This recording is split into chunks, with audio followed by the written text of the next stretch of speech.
This episode is brought to you by CarterComics.com. It's your one-stop shop for all your comic needs, whether it be graded or raw. Carter Comics has got it all. All you gotta do is go to CarterComics.com, fill your card up with all their amazing comics. Use the discount code FREAKNET, FREAKNET. Save you 10% at checkout. Not only on their website, but also at their eBay account. And the link to eBay can be found on their homepage at CarterComics.com. Again, CarterComics.com is your one-stop shop for all comic needs. It's time! It's time! It's JFW time!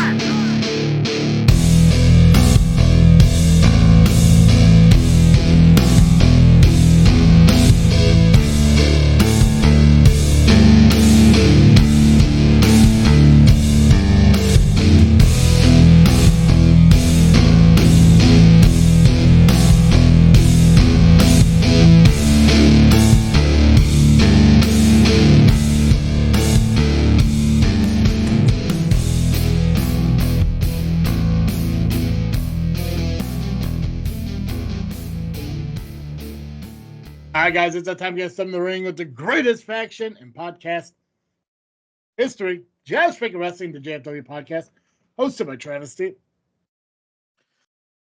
And I am Action Slayer, Nubby the Amazing Turtle. And I am the man that is still blown away by the camera work of Cinema Sean for Rion Skill's entrance at Darkness Falls PX. I mean, did you guys see that? It was like Rion vision, and then we turned around, and then we saw Rion. It was great. It was great. You seriously just fucking cough yourself or like yell yourself? I got so excited that my allergies flared up there. Jesus, man. No, I did not watch. I did not watch Darkness Falls on Pro Wrestling's YouTube channel yet. I will though. I spent most of the last couple of days recovering from being sick, which is goofy because my expectations was to come on here and just feel the same way, anyways. Just based on the Power Hour and fucking the way Nubby attacked me in the comments section of that said video. But it's just good that my illnesses could just reflect my just mood in general. So I guess here we are. So Yeah, I attacked you. you did. You 100% did. You did. I think you called me a coward. Is that what you said? I didn't call anybody a I'm coward. pretty sure you called me a coward. I called you petty. Petty. I am. Yeah. That Yeah, I you have that in you. that I admit I will be fucking. I'm petty. 100%. I'm not the only one petty though. No, I'm Patty.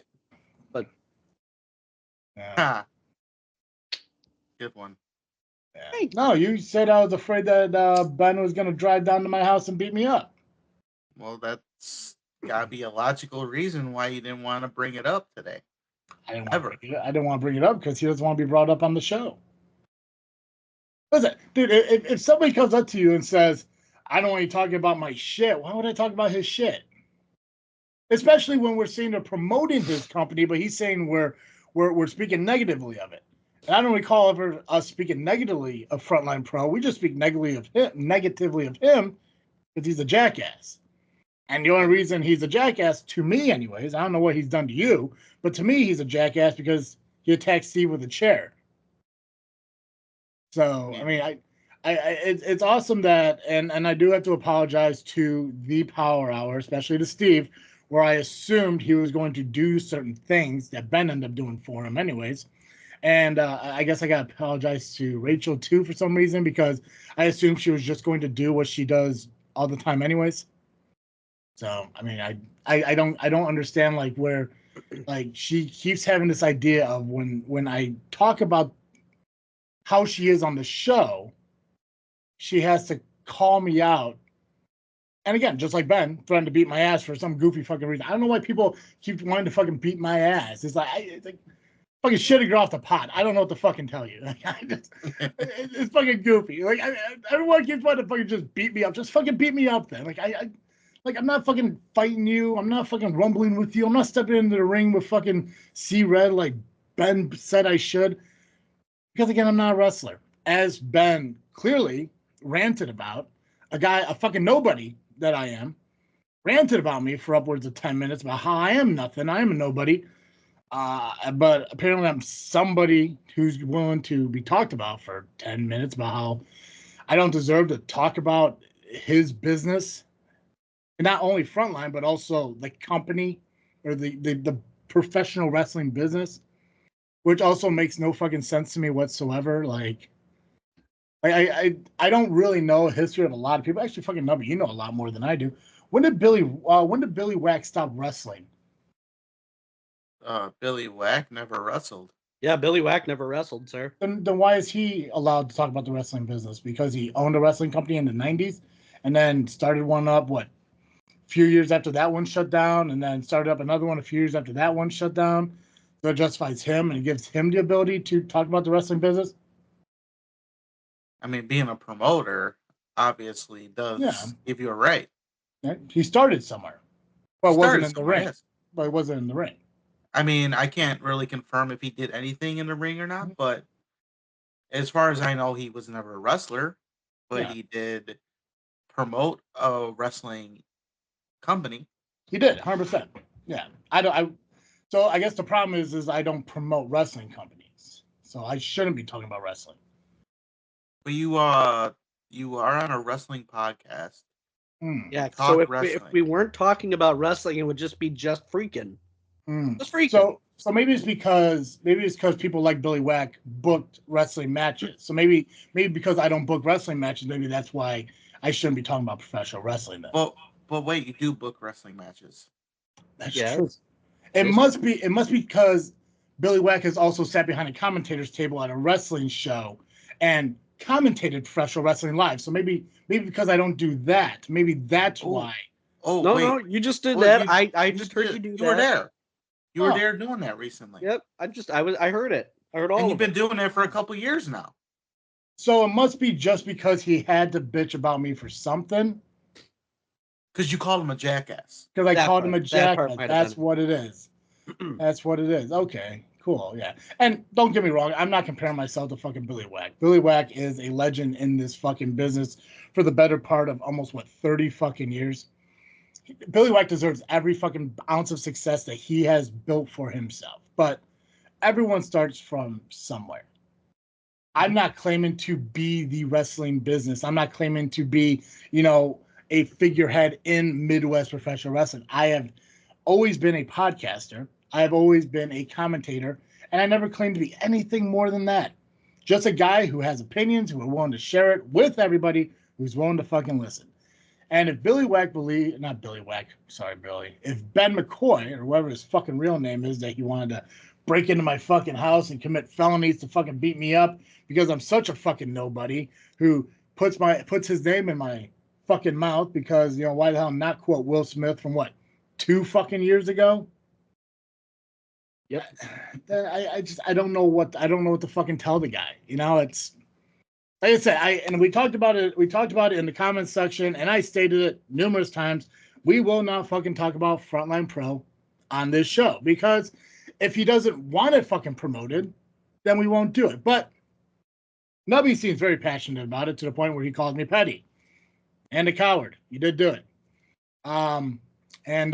Also got mad because I said my show, which Nubby, we know it is. It's like collectively we are JFW, but come on now, we know. Just like this freaking show is my show, Joey knows it. Just like Freaknet Studios is my social content thingy. Like we all know it. I'm not saying it's only me. I'm not saying it's just because of me that that this thing runs. Obviously, you and Pacman and Dizzle J and Steve and Dally through the years have all helped me make it what it is today. But at a certain point, there always has to be somebody who says, this is my baby. Just like if you started up a podcast and I came over and co-hosted with you and you said, over here on my show, I'd fucking listen. I'd say, yeah, fuck yeah, it's yours because you started it up and you created that. 100%. And I totally respect you saying my show. Just like the LIM. If I fucking start co-hosting on the LIM, I wouldn't consider that, any ownership to it. Just I'd be a co-host on it. So it's no disrespect saying my show is disrespect to you guys. It's just how it is because I have to take responsibility for certain things. And I don't want to have to go into this big ass battle with Ben McCoy because he says not to do something and we continue to do it anyways. So that's the situation that we are in when it comes to Frontline Pro. Now, when is the next Frontline Pro show? It's next Saturday. Next Saturday. So if we talk about it, it would be next Monday. Right. Okay. Ben McCoy has between now and next Monday to tell me officially if he wants us to not talk about Frontline Pro. And we'll have to go from there. Because like I said, he's a jackass, but he has every right to determine who talks about his show.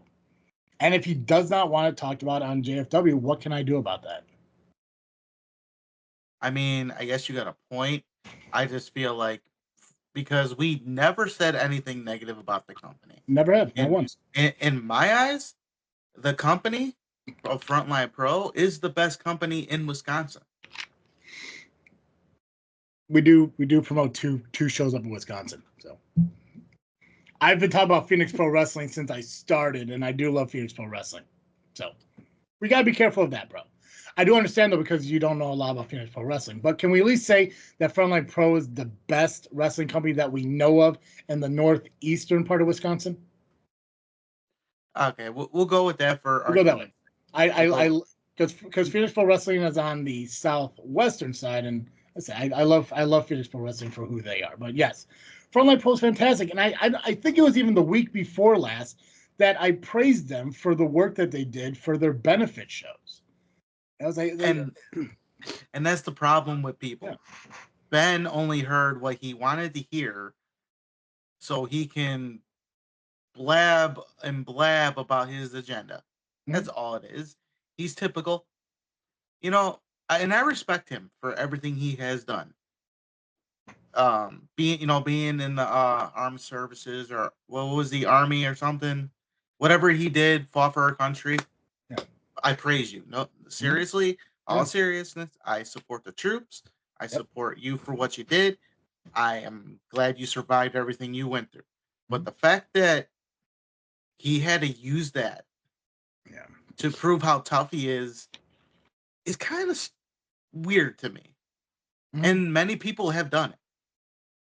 And he thinks that just because he did that, he was in Afghanistan, he's got to be in the army, whatever it is. We'll just say army. Please correct me anytime, whatever you were, but I'll just say army for argument's sake.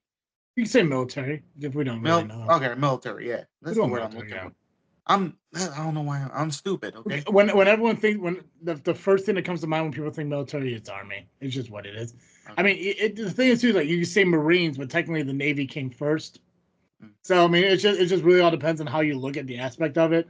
Yeah, I don't know what he was in, but even if we were to just say military the entire fucking time, he would just correct it anyways because it's not being specific enough. You know, so, but yes, I mean, yeah, we never badmouth that shit, but no, that doesn't justify or allow him to be a jackass.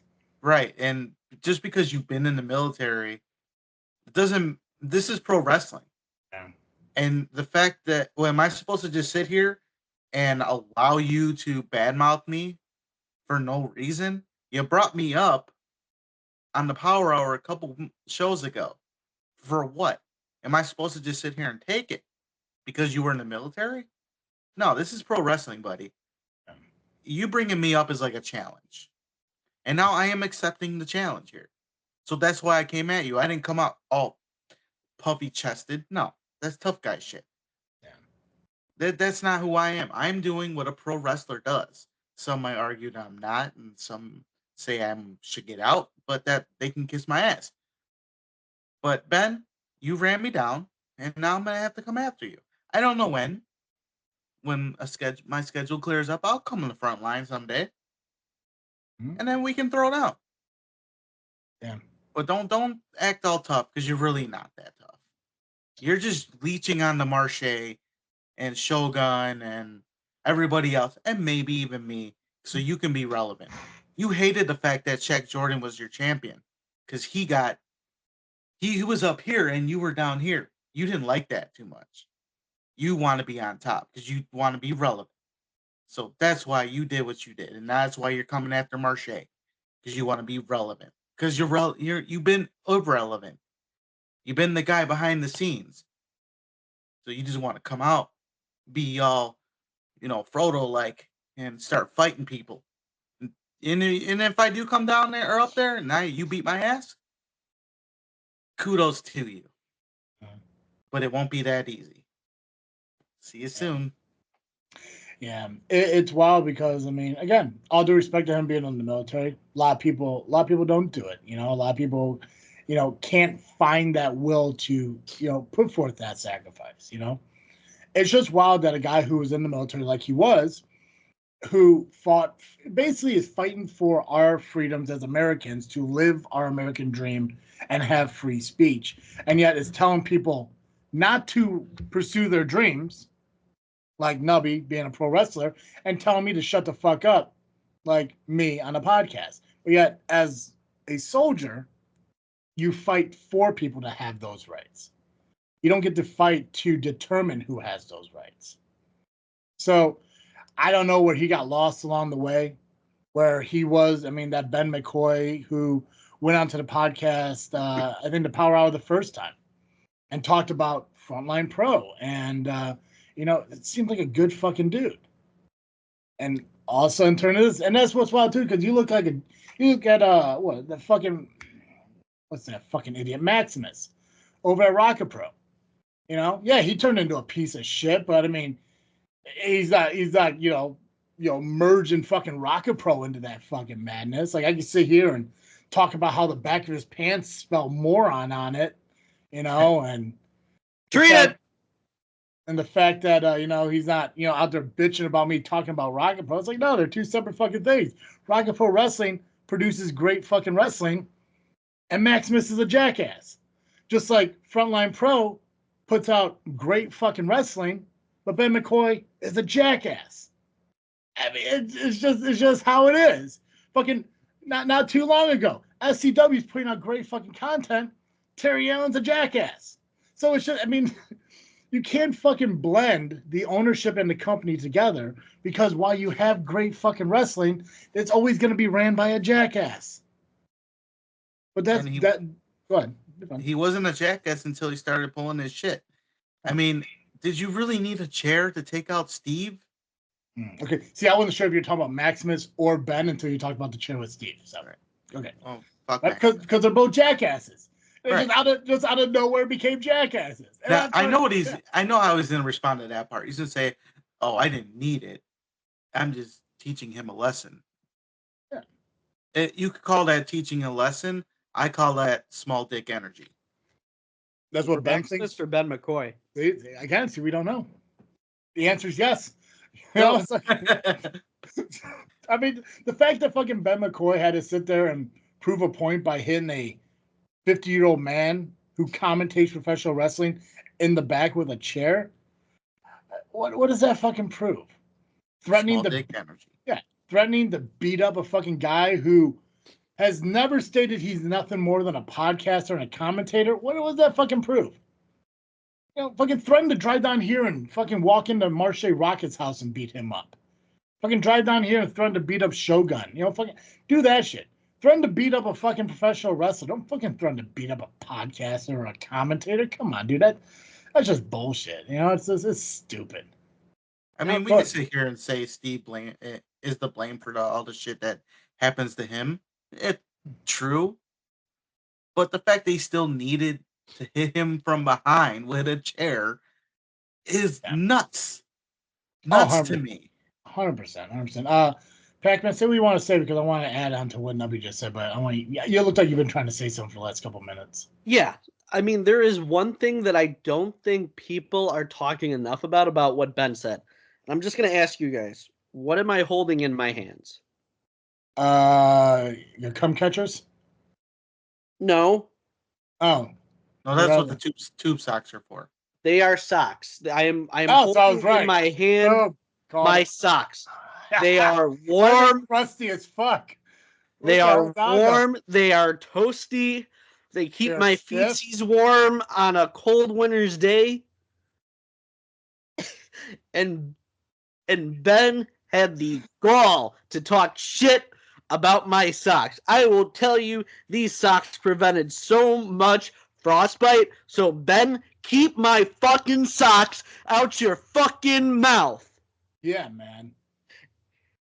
Of all things that Ben talked about, That was my talking about takeaway. the He was socks. talking shit about my socks, and I just can't have that, sir. You don't talk I just about a can't man's have socks. that. That is an injustice that I cannot allow. Yeah, and like Pacman said, keep his girlfriend's name out your fucking mouth. But yeah, no, Nubby, you're absolutely right. It's the problem is like Steve does tend to find himself in confrontations a lot, but it's like the thing is like he finds that line between the opinions of a commentator and then kind of putting his foot in his own mouth, like when Like for my example, socks. sure, yeah, whatever her name is, when Michaels came up to the commentators table at the end of his match, Steve, I don't know why, fucking got nose to nose with fucking Michaels, and it's like, dude, like all he wanted to do is just for you to say what he wanted to say, and just fucking say it and let's move the fuck on, because he's gonna find himself on the fucking wrong end of an ass whooping from fucking Michaels. And no disrespect to you, Nubby, but just like you, I will not be in the ring to fucking help him because I'm not a professional wrestler. C-Red can run to the ring all he wants to help. Hell, you can go out there and help him if all you want. That's up to you. But yeah, Steve just has to figure out that line of like, don't fucking step up to people because you really don't need to do it. You're getting up there in age, brother. Let's just ease up on the whole like challenging people, or it's just because you don't step up doesn't mean you're fucking backing down. It just doesn't. It just means you're not feeding in to people's bullshit. Like Ben McCoy. He told fucking C-Red to get me in the ring and kick my ass. It's not fucking happening. It will never. I can promise you, I will never get into the fucking ring with C-Red and wrestle fucking C-Red. First off, he's retired.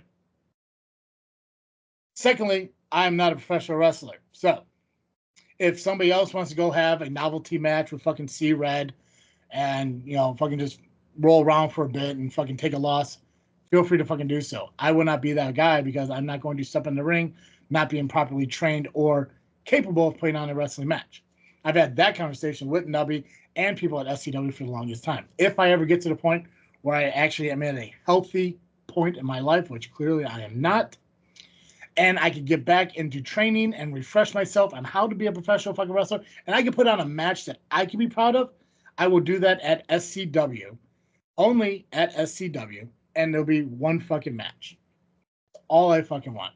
And it's not going to be when I'm unhealthy in the ring against C-Red right now. So, yeah, I'll tell you, I'm not a professional wrestler anymore either, but like, I mean, that stuff about my socks that's been really like stuck in my craw for the past week. The one thing I will end it on is keep my parents out of your fucking mouth. That rat comment will get you a huge ass whooping. You're lucky this. Well, no, I won't say that. If you smell what the socks not willing are to go cooking. that far for my socks. Yeah. I was offended. Oh, go ahead, Travis. I was just there was just two things that like I really like he brought up that if I was me like if I to quote the Shelleys on fucking Saturday, if I was to be full fucking travesty, there are two fucking things that he said that I really want to fucking respond to, but I really can't do it on the show. And I appreciate myself for that restraint. And I'm going to tell you guys what it is when we're done recording, because as you're talking about fucking the fact they brought up your mom and everything, I remember there was something he brought up about my mother, and I don't want to fucking talk about it because I don't want to accuse him of something. But I'll talk to you guys about it after the show because it's actually kind of fucking clever.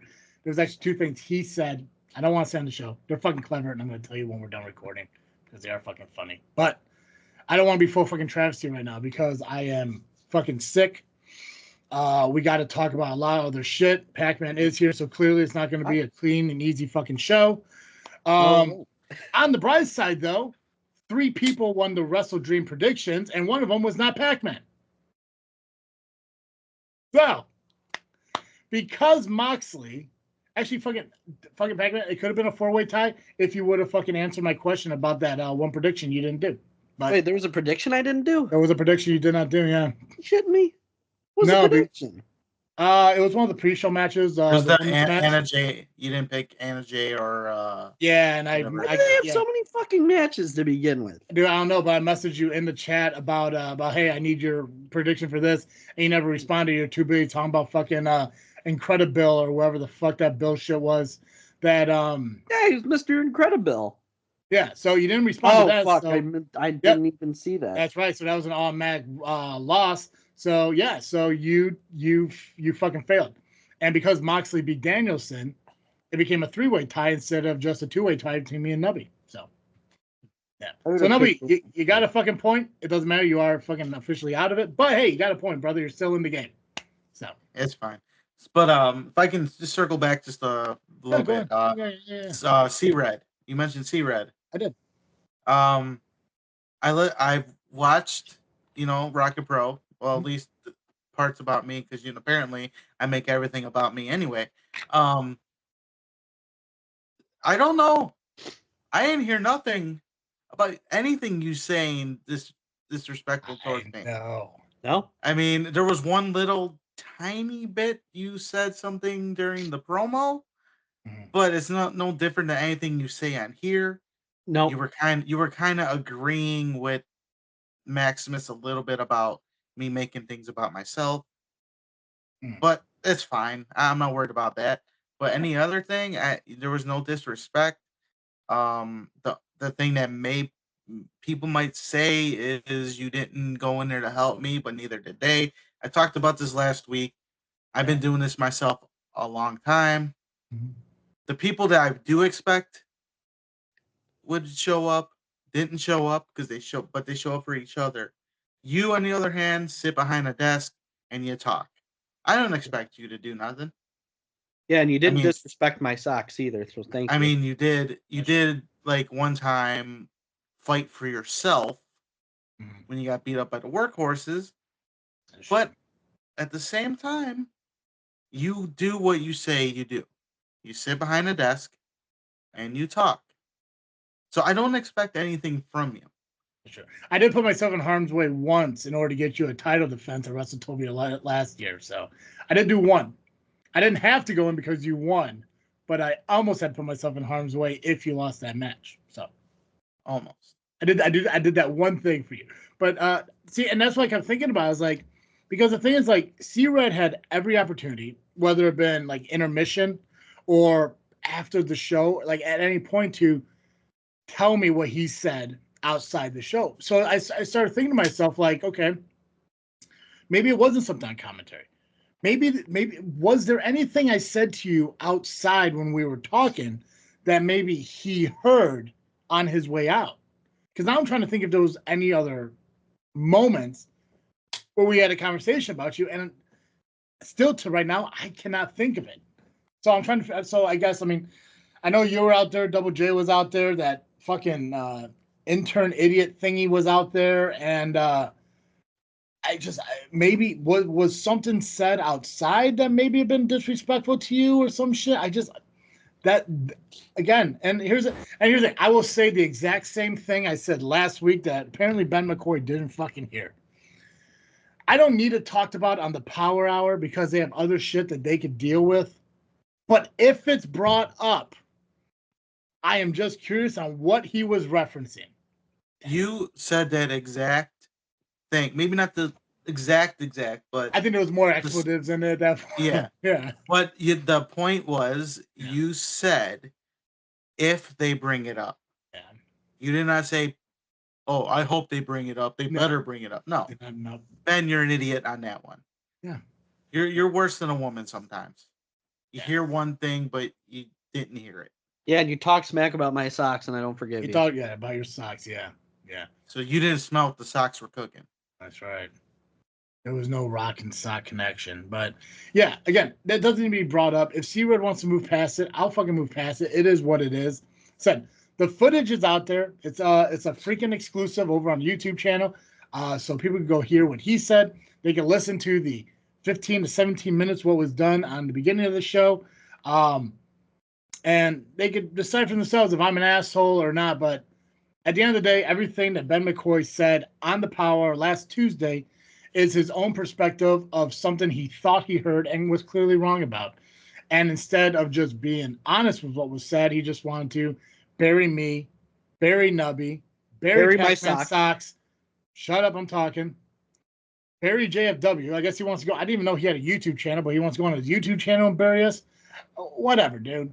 It's like, what the fuck ever. Do what you want to do. All I need to know from Ben McCoy between now and next Monday is if he wants JFW promoting his wrestling company. That's what we need to know. That is it. Am I going to stop calling him? Apologize to my socks. I don't give a fuck about your socks. Talk about that on your Lovely Intoxicated podcast. Talk about that on the LIM fucking socials. Talk about that anywhere. If you bring up your socks one more fucking time, I will kick you off this show. I will never mention my socks. Yeah, go. First off, go wash your fucking socks. Gross. They were in the cleaner on Saturday, Friday. You bring your socks to a cleaner? Yeah. The washer and dryer. You know the thing. Hold on. Okay.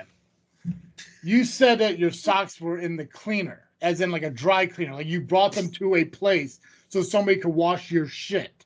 No. Washer and dryer. I just forgot to wear washer. Yeah, so you were so dumb that you forgot what a washer and dryer was and just said they were in the cleaner. I'm just so angry about it, okay? I tend to forget words when I'm angry. I'm enraged. You're stupid. It's a travesty, travesty. That is what it is. You're stupid. Because you just said that your socks were in the cleaner. Better idiot, which you can get on tpublic.com. That is true. So, yeah, he could fucking bury me all he wants. Other people fucking do it all the time. It doesn't matter because who listens to the show loves the show. And, you know, if people didn't like listening to this, I wouldn't get messages from people talking about how much they enjoy listening to the show. So, and for his comment about me needing the Power Hour, it's just not true. I love Steve and I love what they do over at the fucking Power Hour. Regardless of the issues I have with either Steve or C-Red or Rachel, I don't think I've ever had any issues with Rion. Maybe at the very beginning when I had an issue with him calling himself the real deal when I believe Jay Jensen is the real deal. But then again, there's some female wrestler out there also calling herself the real deal. So anyone who wants to be the real deal can be the real deal. That was years ago. That was the only issues I ever had with Rion, and I let it go, and I love Rion. He had a great fucking match. No, I did not believe he could beat Michaels. And look, I was fucking right. Still had a great fucking match. He showed up, showed out. He just couldn't get the job done. It fucking happens. People win, people lose. It's just how it is. I don't want to have any issues with the fucking Power Hour. I want everything to blow over and everything to be fine as long as people just stop being dumb and just having false opinions on shit. Nothing against Steve again. Love Steve. I don't need the Power Hour to get views and downloads and subscribers to JFW because I've been here longer than I even known the Power Hour to exist. And the Power Hour is different than the JFW. I promote the Power Hour, and I've done it before. First off, because Pacman was a guest, or was a host on it, and why not fucking cross-promote it? But also because it was another independent Midwest wrestling fucking show. But the difference is we don't do interviews, and they do. And I prefer it that way. That's why I invited them on FreakNet Studios, because it's the same but fucking different. That's why they have a sponsor, because I want them to succeed. But I don't need the fucking Power Hour to be successful in JFW, because people aren't fucking messaging me saying like, hey, thanks for putting me on to the Power Hour. That's amazing. Or, hey, I heard you were spoken about on the Power Hour, so I had to come check it out. No. All I get is, dude, you're fucking crushing it. Keep doing it. Love what you guys are doing. Love the chemistry. You guys are crushing it. Thank you for promoting my company, which is weird because of every fucking company we've ever promoted in history, we've never had one bitch about free promotion. So, between now and fucking Monday, I need Ben McCoy to comment wherever or post wherever or say whatever he wants somewhere telling me if he wants free promotion for his company through JFW. That's all I need to fucking know. And if he does, Nubby will continue to do it. And if he doesn't, well, we'll have to cross that bridge when we fucking get to it. But Ben wants me to quit calling him a jackass, then he should probably stop fucking acting like a jackass. Just fucking, I don't know what to tell you. You know? Leave your commentate. If you're hiring a fucking dude to fucking commentate, maybe not hit him with a fucking chair. I don't know. If anybody needs the power hour, it's Ben McCoy. Ben McCoy needs a fucking power hour. Yeah. Jackass. Fucking what a jackass. So. Hey, you know what? It's getting Frontline Pro's name down here in fucking Chicago. There you go. Yeah. I mean, yeah, so okay. We got a lot to cover, and apparently I don't have to talk until the end of the show. So go ahead, guys. You do your shit. I'll be over here napping. What you want to do first, Mr. Nubby? You know what? I am really excited about I'm pretty excited how CSW went. It was a fun show. You know, even though I'm in a role that I'm in, it's fine. I'm enjoying my spot right now and watching it and seeing the crowd, man. It's a whole nother animal these days. Like Jason Hades posted today about, you know, how he's been helping promote and pretty much took the book on CSW over the last 5 years and how proud it's been. And I'm happy to be working for him. And, you know, working next to him, you know, helping him out as much as I can. So watching him do what he does, I have so much respect for him. The stress he goes through, man, I don't know how he does it. But he makes that company one of the best today, if not the best in Chicago. And he puts all of his energy to make CSW better than what it was, better than itself. He doesn't take all of his energy and try to be better than anybody else, not trying to take anybody out. It's CSW, and that's it. And that's all it needs to be. So thank you for what you do, Jason Hades. And I look forward to working with you some more in the future. But now let's talk about Cemetery Gates. Let's do that. I like that name, Cemetery Gates. And I love how they come up with a different name for each, you know, monthly event. Because last year was Halloween. I think there was Chicago Horror Story one year. Remember So that? they're pretty creative about it. So that's what's unique about CSW. All right. So on the pre-show, we had Lennox Leon and Aaron Arsenal defeating the Gentlemen's Club. Oh, hold on. Or no, wait. Hold on. Gentlemen's Club. Pacman left. Wait for him to come back. Well, let me just No, correct myself. no. I gotta correct. No.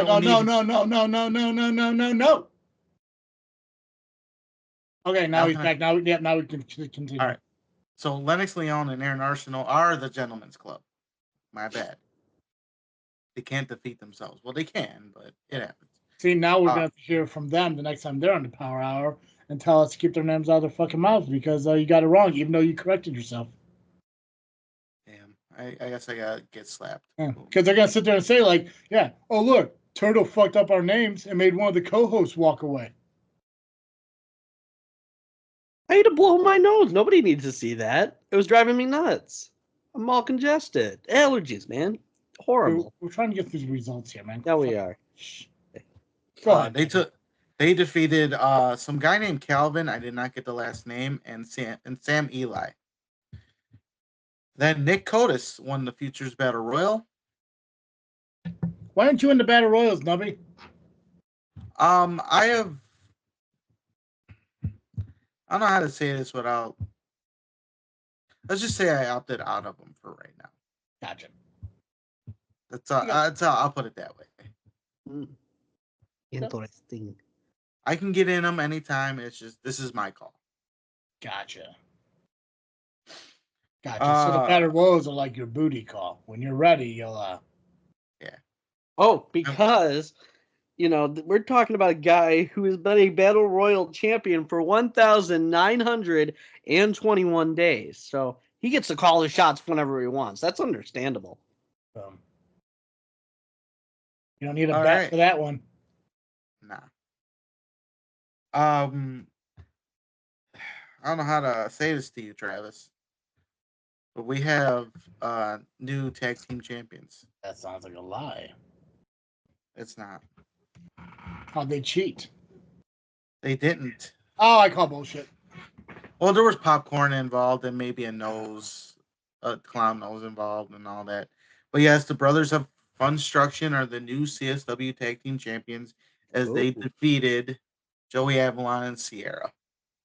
I think since you came on and we started talking about CSW, I think they've been tag teams for the majority of the time. And they were tag team champs for quite a while. I think they had them, lost them, and got them back or some shit, but... No, I think when they won them, they've had them ever since. What it was, they had singles. Sierra's women's champion. Yeah. You know, you're right. Okay. And I know. Okay. And Joey... Correction, then. It seems like ever since you came on and we started talking about CSW, they have been champions a majority of the time. But yeah. And they've been totally dominant, you know, for the most part. Even if they lose their titles, they're still dominant. It's crazy. Yeah. I wouldn't want to mess with either one of them. Well, CSW isn't CSW mainly the only Chicago area company they work at? Because they're mostly Wisconsin, right? We've seen Joey Avalon, Sierra wrestle at WrestleLeague. WrestleLeague. Joey Avalon's wrestled Quinn Whittick for the RPW titles a couple of years back. Yeah, but that was one time. I know. I commentated that, but I'm talking about like a mainstay kind of show, like they've been on show. Yeah, yeah. Because Sierra, because I want to definitely see Sierra more in the area. I CSW, but other than that, I really don't see her advertised in the area. It's usually Minnesota, Wisconsin, and shit like that. So I guess maybe you might say this was cheating, but this was Avalon's fault. He popped a balloon with his mouth, and there was powder in it, and it got in his face. So he kind of did it on his own, and that allowed a roll up by Ruffle and 1, 2, 3. Was Sierra pissed? Yeah. Okay. Sarah, if you need a hug, Pacman will give you a hug. I got very, very good hugs. That's right. And if she doesn't kick your ass, I will give you a hug. We really got gauge with her temperament. Well, yeah, but I mean, if she kicks your ass while you try to give her a hug, at least we could gauge her temperament. And if she allows it, then I'll give her a hug. Not me? No. Why would I hug you? Hug. Let's make everything better, Travis. No, what you need to do is go to the cleaners and pick up your socks. No, you're okay. All right. No. You're setting me up because you want to kick me off. I'm not going to do it. I'm going to be firm because... Just like your socks. So what else happened in CSW, Nubby? Yeah, what else happened in CSW? So there has been a general manager debate between Steve and TJ Steele. Did they actually do like a debate? They kinda, not what you have seen on the TV. I think, well, this might be a little bit better for what it was. But what I've seen on TV wasn't really debates either. It was just two people throwing hissy fits at each other, name calling. So, though I will say, actually, the VP one was good. But anyways, go ahead. Sorry. Though I will say, TJ Steele, I've heard is a master debater. Yeah, that's true. Right. I think you used your socks. So how did the debate go, Nubby? You walked into that one, Pacman. Come on, you walked into that. Yeah, how'd the debate go, Nubby? So there was actually 3 different debates throughout the night. The first one, they both got a minute to speak. I forgot what they actually spoke about on this one, but from what I remember, TJ Steele was handing out treats, but they weren't necessarily treats in the whole thing. He might have had a couple of Smarties in there, but he was handing out deodorant.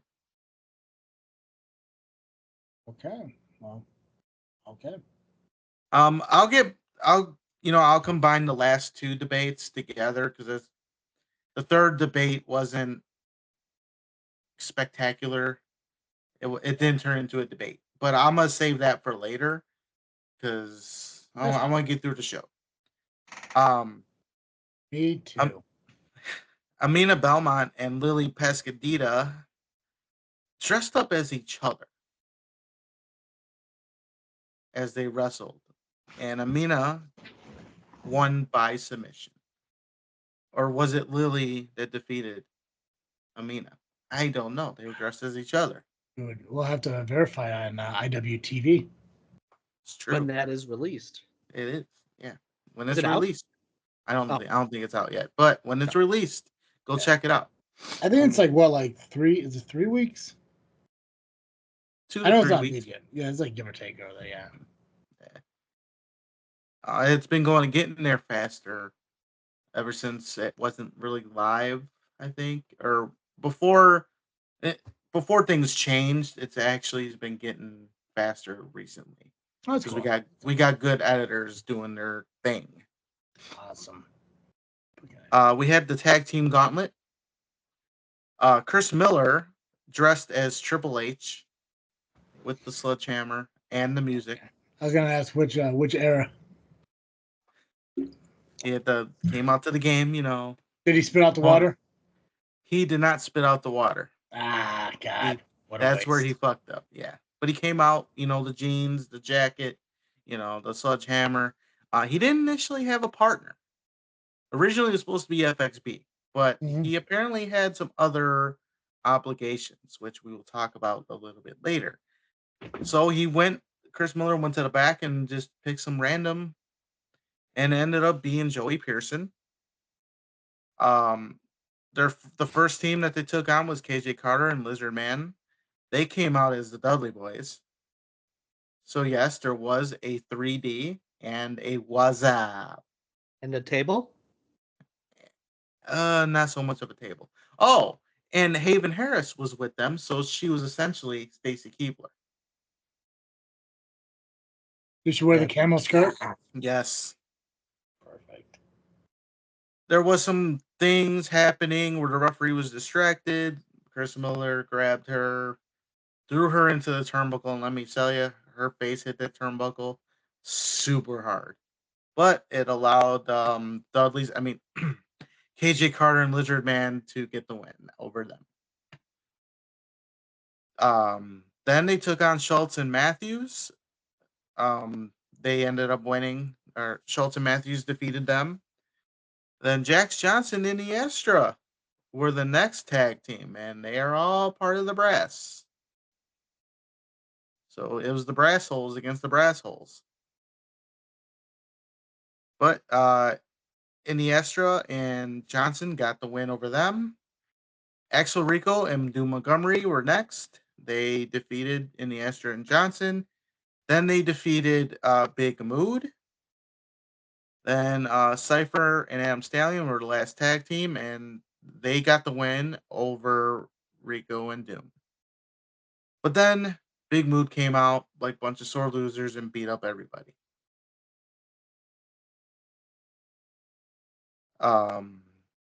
After that, the second half, the second round of GM debate showed up, but I'll talk about that towards the end. Quintero defended his Metro Division title and defeated Shane Boucher. Jay Barston, who came out with Shane Boucher, said, "You know what? You can do this on your own," and he went to the back.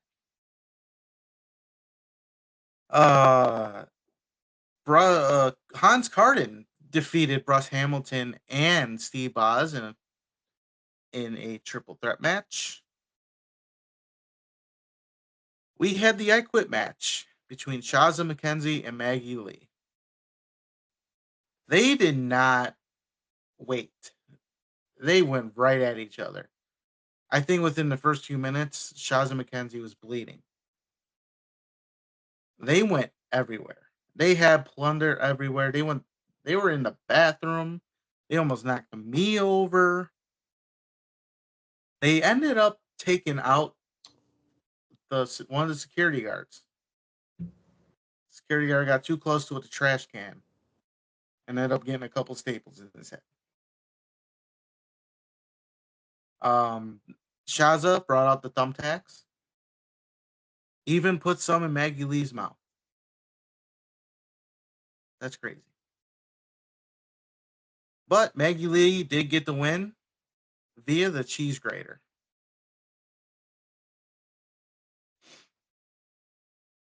It was the last time you seen that.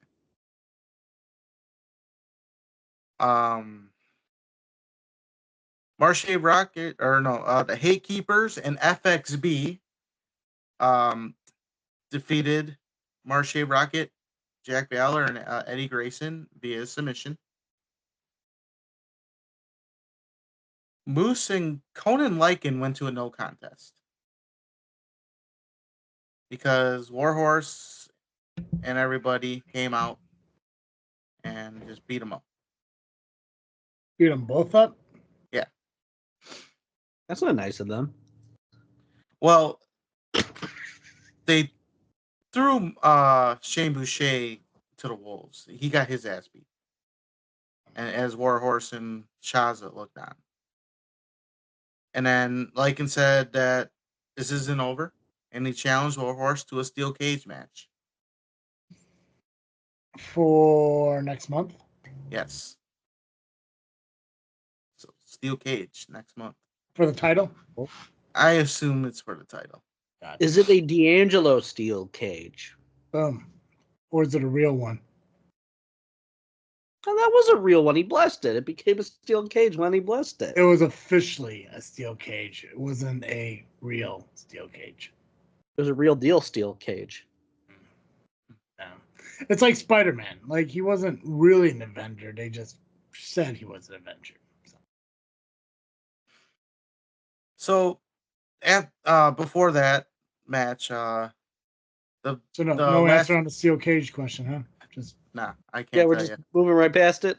Yeah, because I can't tell you. If I ain't got an answer, I got an answer. I pray to God it's made of like wood and tin. And then D'Angelo Steel just comes out, touches it, says some shit, and walks away. A lot of straws. Ooh, right. But then I can't be there. Yeah, plastic ones like Maximus. Because he's built like a fucking straw. Not even one of the cool bendy ones, like the straight stiff ones and shit. Yeah. Not even the thick ones you get with like your boba tea, but like the bullshitty ones that like you would get at like elementary school lunch that they put in like the cartons of milk. Mhm. Though I feel like if we use too many, we would get, a lot of heat from the straw industry because with all the amount, they would be down to their last straw and they'd be like, this is the last straw. There we go. Yeah. You heard it here first. We say stupid shit like that sometimes. Yes, this is the quality that you get here on the Just Freaking Wrestling JFW podcast, my friends. Yeah. Not to throw Steve under the bus about anything, but when you're done with CSW, I want to ask you a question about something he said about you last Tuesday that I was kind of curious about your response to. Oh, okay. But when we're done with CSW, All right, we're almost done. I thought so. All right. After the Moose incident, which awesome, I mean, congratulations for fucking getting Impact fucking star or TNA star, like fucking Moose. Hell yeah. That dude's God. tall as fuck. Yeah. He What tall kind as of fuck. what kind of match was it, Pacman? What would that match be referred to by the New Day? It'd be big meaty man bumping meat. Oh, and speaking of things, after you talk about Steve, I gotta say something to Pacman.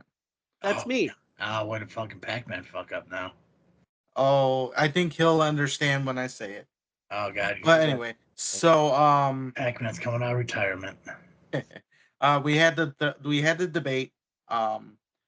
Now they were asked what kind of a difference they made or some shit like that.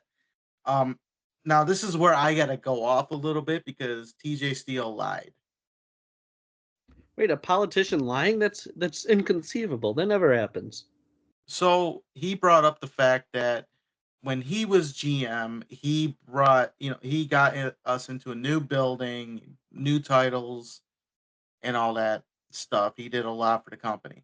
And said that while Steve was GM, they had a guy like Mitch Blake, and they were running shows in busted down gymnasiums. I hate to say it, but TJ is a liar. When the last show at a gymnasium was Garen Prep, that was 2019. Boom. When 2020 showed up, Steve was announced as the new GM in the first night of the new building, which is the building we're in now. And also, Mitch Blake was not with the company at that time. Look at that. Fact checking here on JFW, the JFW Podcast. Just freaking wrestling.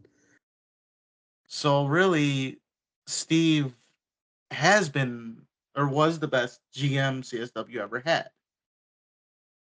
Because the one that gave him the job was Marco Anthony. He was the general manager. So Boom. he gave up his spot and gave it to Steve, and that allowed Steve to carry on even through the pandemic and all that stuff. So TJ is a liar, and this is why you should vote for Steve. You just got fact checked, son. You got fact checked. But that was that was part of the second round, and then the third round when it happened, TJ came out and said, "No more debate, no more talking." He had like maybe one thing to say, and then he actually wanted to beat up Steve. And then Steve laid into him, talked all this shit, all the stuff he said to him, and then offered TJ another debate on the Power Hour.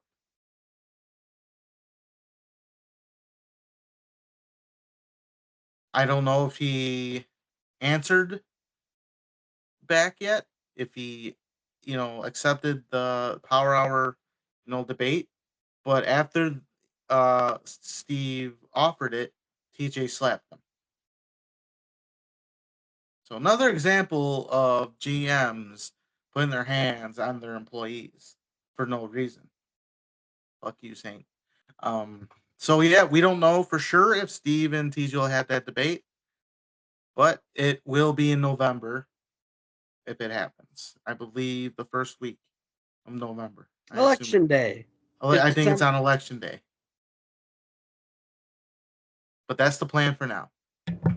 Steve's doing a Power Hour on election day? Yeah. Good for him. All right. We had the main event. Missa Kate versus Megan Bayne. Missa Kate had an interesting entrance. Came out with some Deadpool characters. And they came out to Bye Bye Bye by NSYNC. Nice. I get that reference. Talking about the Deadpool dance? Yeah. Yeah. Something like that, yeah. I can do that, but just not very well. No one cares. Okay. In the match, the ref got hit 3 times. It took the third one to knock him out. 3 times the charm. And they were calling for me because I'm over. But I didn't want to do it. I get pops. I wasn't about to do his job. No. Nobody gets pops, bro. He's a retired ref that came out of retirement 6 days later. All right. Well, I got nothing to do about that, man. And a movie star. And a movie star. That is true. That's true. It's hammer time. References. We got them here on the JFW Podcast. Amina Belmont came out with a chair, but Megan Bayne stops her and allowed but it distracted Bayne, if you will, and allowed Missa Kate to kick her for the win. But Amina tried to, after the match, hit Missa with the chair, but was stopped by Missa. And then Bayne tossed Amina to the outside into the Missa pool, if you will. And that was CSW Cemetery Gates. And it was.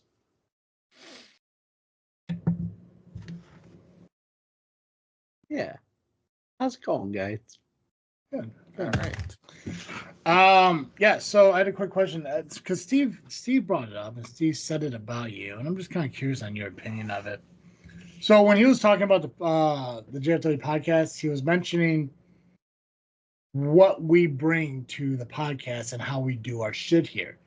And even though he said that he loves the way you do your thing because you do it your way, he said you kind of deadpan your shit.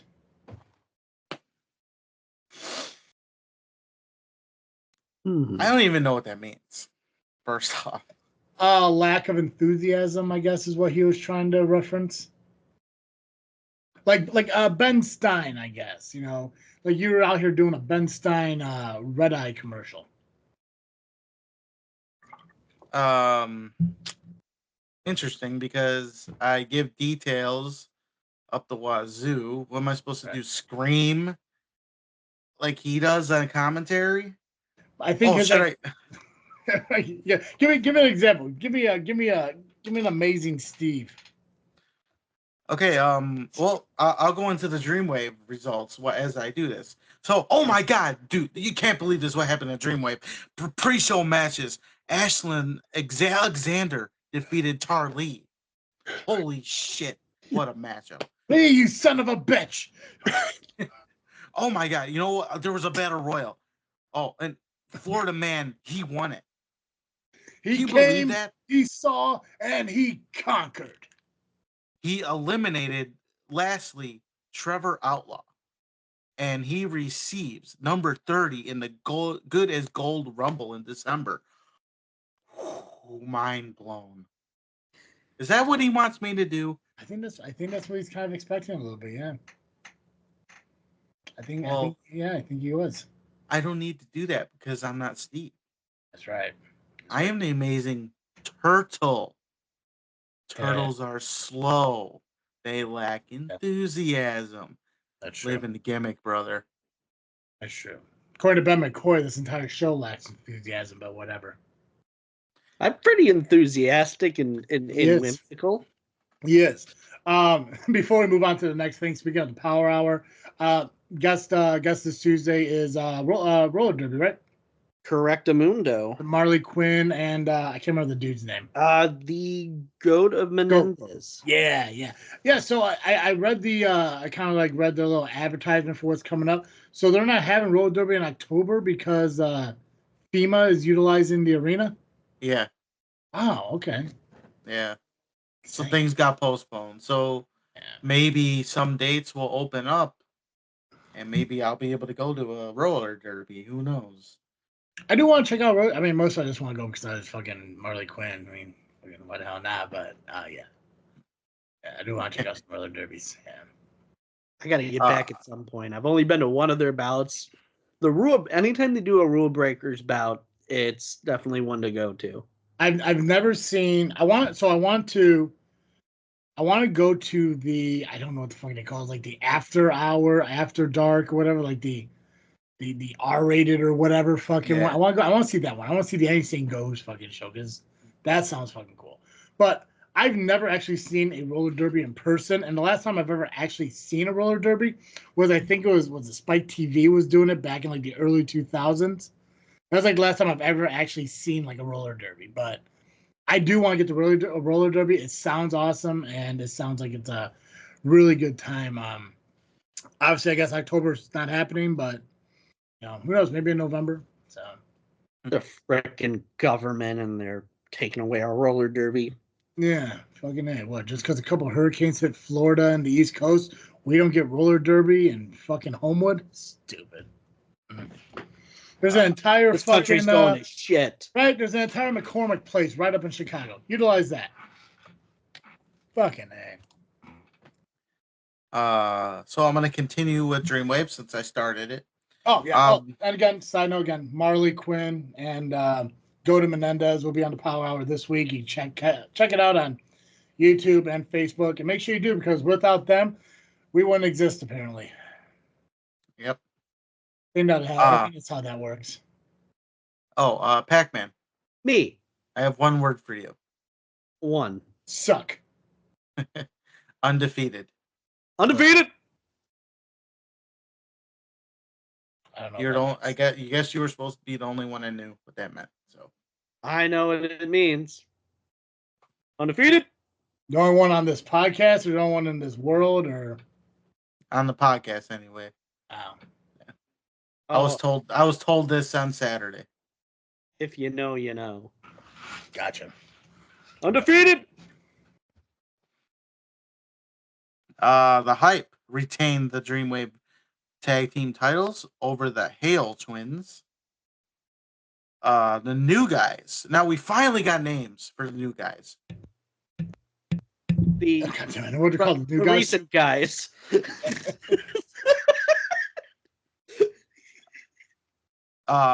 Scott Stanley and Jake Bosch attacked the Hype after their match. Hmm. Channing Thomas with Sydney Bacabella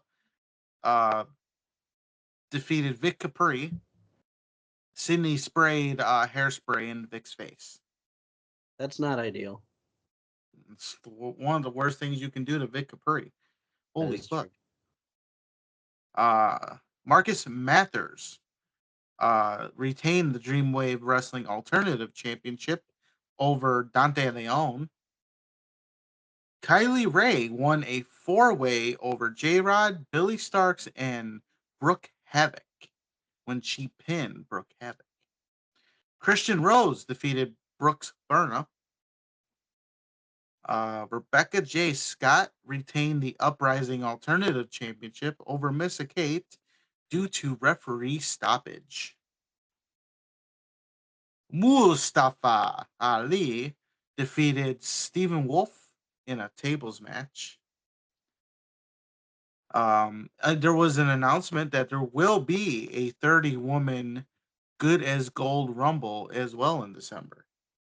So So that should be fun. you might say.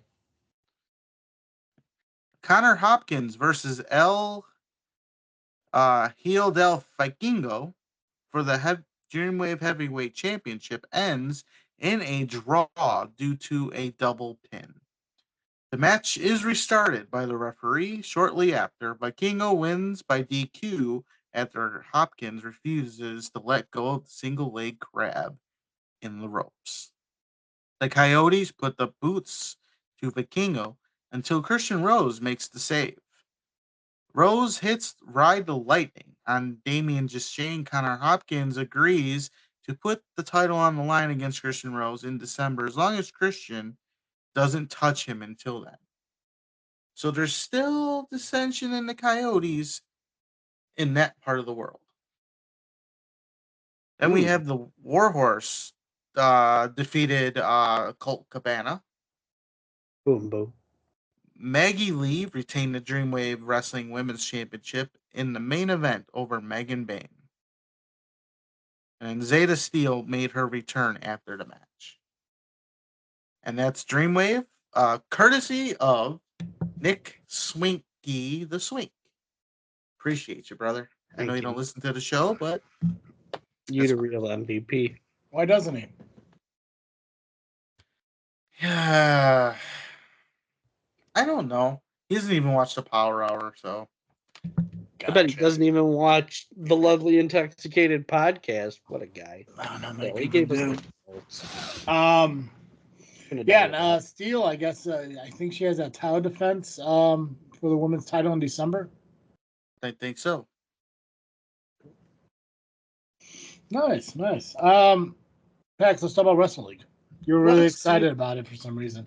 Yes, I am. They had a show Sunday at Lincoln Hall. Now I want you guys to just you guys have played Mortal Kombat, right? Nope. Really? Let's move on. Okay. So I'm assuming you have played Mortal Kombat. No. And there's this tower mode where it's like a gauntlet. So that's basically how this was run, with some of pop culture's greatest people and also some inanimate objects to boot. So I'm just going to explain how this all goes. Wolverine fought Deadpool to open the show, and Deadpool won. After this, Pickle Rick came out to confront Deadpool. It's a gauntlet. And Deadpool defeated Pickle Rick, but I did hear that Pickle Rick was the funniest shit people have ever seen. Now, Deadpool has gone up against a lot of different foes. Not just with these first two parts of this gauntlet, but also in his real life. But he could not overcome a single carton of milk. Well, I mean, if you follow the comics, you know that he's lactose intolerant. That is true. That probably came into play. Right? Even his regenerative, or whatever the fuck it is, healing abilities, there's no mask for lactose intolerance. I mean, I'm just saying, it's 2024. We need to be better and be more tolerant. That's true, especially of lactose. Exactly. Then a Cookie came out to challenge Milk in this gauntlet, and a Cookie defeated Milk. Not possible. I call bullshit. Cookie cheated. So, Cookie fucking cheated. Cookie had a very, very close foe not too far behind. And the Cookie Monster took out the Cookie. I'm trying to figure out, is this all just one match, this entire show? Basically. Okay, I'm on board now. Because in my Okay. mind, I'm like, if this is one match that you're talking about, let's move the fuck on. But if this is the entire show, I'm on board. Okay. So following this, Cookie Monster was called out by Ronald McGoddamn-Donald. Mm. And Ronald McDonald defeated the Cookie Monster. And then someone must have said his name 3 times, because Beetlejuice came into the fray and took out Ronald McDonald. And apparently Ronald McDonald was taken away by the Hamburglar. What is he hiding? Well, probably for that money laundering thing. It's very possible. That's right. You know, release the Double J cuts. These multinational corporations, they're really up to no good. What is he hiding? Home. What are they hiding? But then the Burger King, like I said, defeated Ronald. And following that, there was another clown that came out to attack the Burger King, and it was the Joker. And the Joker defeated the Burger King.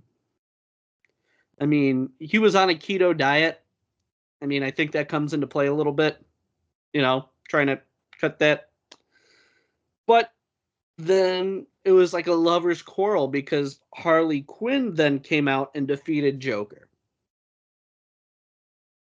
But, it was like that one comic that I read from Carter Comics, because they were 2 different versions, like maybe an Earth 2 version of Harley Quinn came out to go after our Harley. And Harley 2 beat Harley 1. Then there was an intermission. And the new group, No Privilege, came out, and they said Halloween was stupid and costumes were dumb. But they were dressed like Ken from Barbie, and they just kept playing the music. Then it seems like the Bros are did something for their juggalos and juggalettes, came out dressed as ICP, and beat the Kens in a tag team match. Playa, holla, holla, holla. Then the tournament resumed. As you remember, the second Harley was the person that won before intermission. But they had to face Dijak, who was dressed like Johnny Cage. And Harley 2 was defeated by Johnny Cage, aka Dijak of WWE fame. And Dijak, Johnny Cage, whatever you want to call him as it relates to the show, I mean, he went on a run. He went on a tear. He beat Mocap, a Mortal Kombat character. He defeated Robin, poor kid. I mean, he was working his lats, I'll tell you that much. Get it? Kid that was... Anyway. Shigo from Kim Possible also tried, but failed to take out Johnny Cage. Who? Shigo? Kim Possible? No? Is that the female villain? That's the female, the green person. Okay. Yeah, from Kim Possible. I know Kim Possible. I just didn't remember her name. Oh yeah, what was the guy villain's name? Dr. Draken. Oh, gotcha. Shigo. Yeah, okay. Cool. Yep. I'm bored. Fucking Shigo is hot. I agree. You know, I get that Disney was making these shows, or Nickelodeon, whoever the fuck they did, were making these shows for fucking kids, but you don't draw curves on fucking characters like that.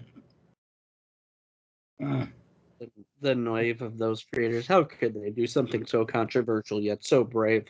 God, good for them. But then Johnny Cage defeated Katana, another Mortal Kombat character, but not the person from Suicide Squad who cut souls like mowing the lawn. Not that one. The one from Mortal Kombat. Then Liu Kang tried to take out Johnny Cage, was unsuccessful. But then, it's not even March 10th, but he showed up. And he might have even been thinking about this guy that came out and defeated Johnny Cage might even be a cousin of Tony Gabagool. Because Mario of famous video game The Super Mario Brothers came out and defeated Johnny Cage from famous video game Mortal Kombat. And that was that show. Oh. We were talking about Shigo. I want to make sure this is in the records. There was a highlight because Shigo was able to pick up Johnny Cage on her shoulders.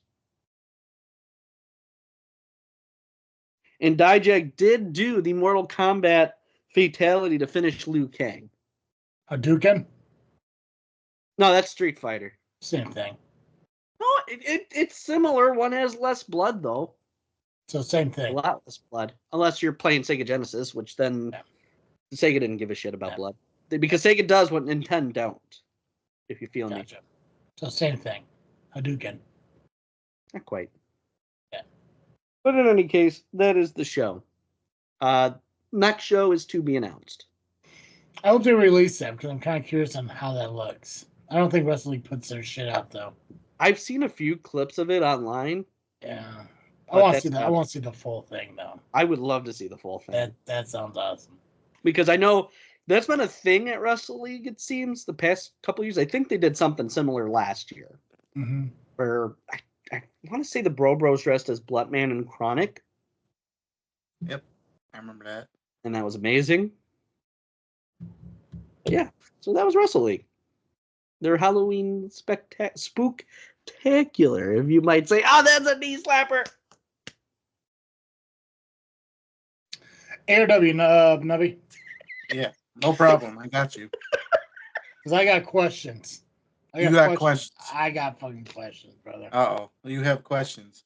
All right. So, well, the show started out with Judas Chavez.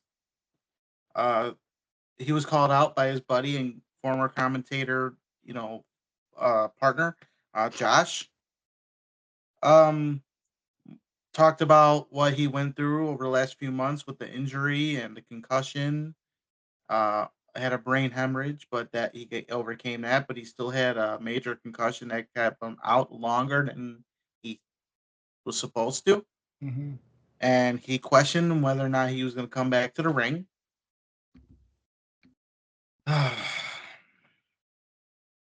So basically, says he's cleared and he's going to be wrestling again. And he made a challenge to Donovan for the Indiana State title. But it wasn't Donovan that came out. It was Wade Evans. He is me muffins. Yeah, that's my first question that's going to come up.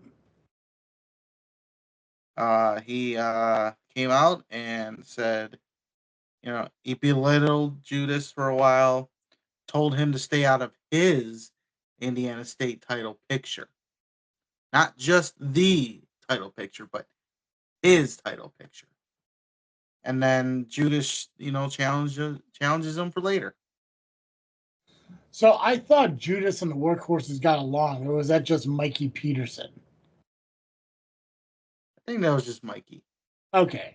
Because I recall them, sitting together talking about dick sucking or some shit when they were trying to badmouth me like children. It's true. That is true. And I'm sitting like, why the fuck is this dude gonna wrestle on Warcraft? I thought they were tough, and I was like, I saw him with Peterson, but I never seen him with Evans. So Right. Peterson wants to be loved. That's true. Well, I mean, it would make sense. He looks like the kind of guy that was told to go sleep in the barn. Smells like it too. And that was a familiar smell. Yeah. I'm going to say treated, but then I won't get any more muffins. So when was the last time you had muffins, bro? It's been too long. From the workhorses. From the workhorses, I want to say October 3rd. Yeah. Why don't you fucking just go buy your own fucking muffins?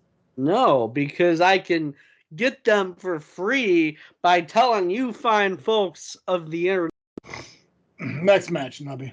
Brainbuster Tees, ProWrestlingTees.com, brother. Oh snap! And there's that. So I don't think we really need him for the rest of the show, anyways. Oh no, he's got D6. If he comes back, he comes back. Eric Schultz defeated Quinn Whittick in the first match.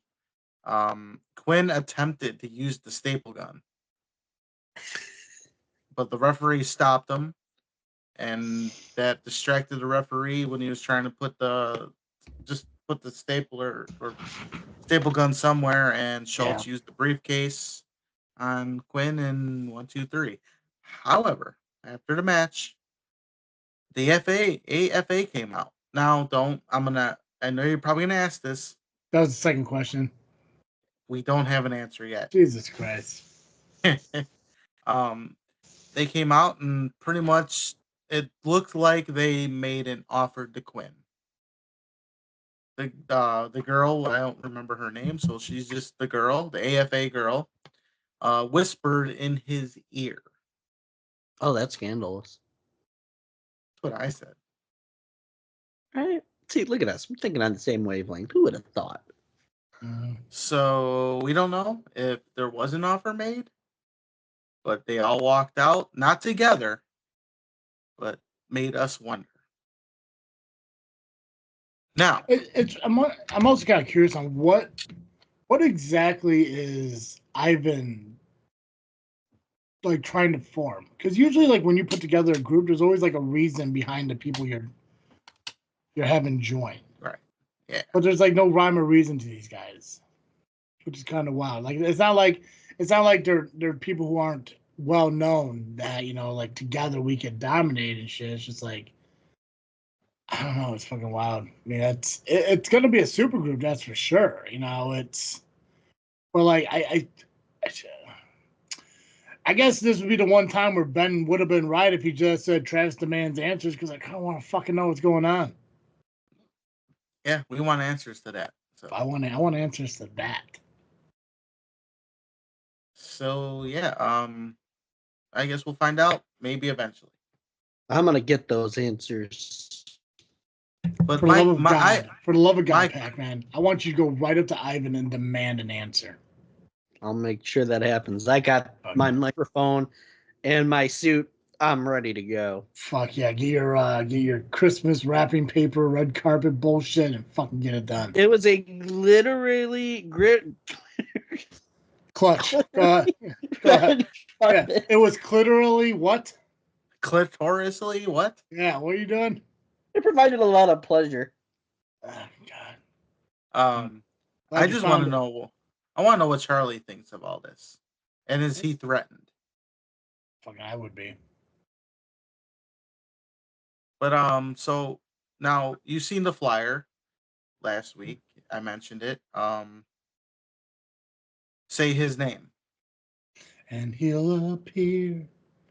I believe in Joe. Well, we're about to find out what this meant, because I'm gonna play it. I'm gonna play it. What do you mean, Santino? Me. All right, you ready? Introducing first,